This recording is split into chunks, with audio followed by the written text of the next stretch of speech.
was to manage the parade. And he is definitely a parade kind of guy.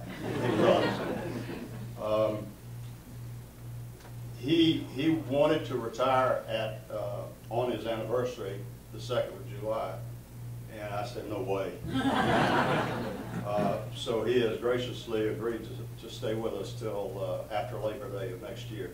So we will be, in the spring, we will be looking for a replacement, or I don't know whether you can replace him exactly, but we will be looking for a new chief of police at the town of Pawleys Island. Irene had the biggest waves I've ever seen. Maybe somebody else who's been on Pawleys for a long time has seen them bigger than that. I wasn't here for Hugo, but I'll tell you, there was some serious big ground swells out there. And we had, I think, at least a 2-foot storm surge, which I've not seen. With the Floyd and some of the other storms that have come by, we did not have what we had this time. The water came up so fast that we started by closing Spring Street because the water was coming across some of the houses at the end.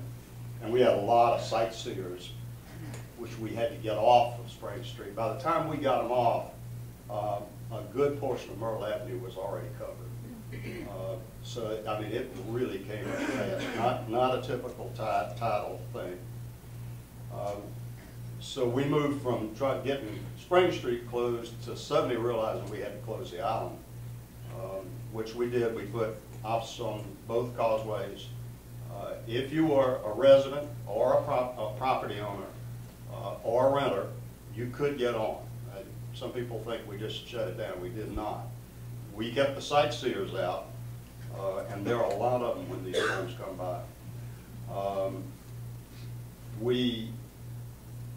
We allowed the residents, property owners, renters to come in, but we recommended that they go over on the mainland and eat a hamburger for a couple hours and come back after the tide went down. Some still came, and I hope they washed off the bottom of their cars. At the peak, we had water across all of Myrtle Avenue and all of Spring Street. It was as deep as 3 feet in some places, one of which is right outside of here. We had waves lapping up against the siding of Town Hall. On the south end, we had 15 houses on the south end of the island that were overwashed. On Saturday morning, we had to have the highway department come in and scrape up 8 inches of sand off of Spring Street. On the beaches, if you haven't walked the beaches, basically, for the most part, I think the north end fared reasonably well, anything above the pier.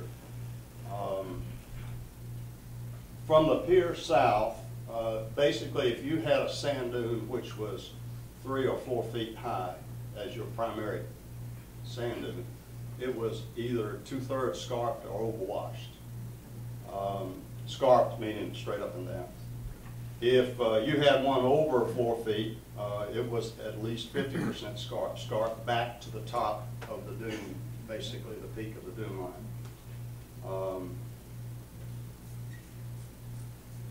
And that went all the way down Spring Street and Myrtle Avenue.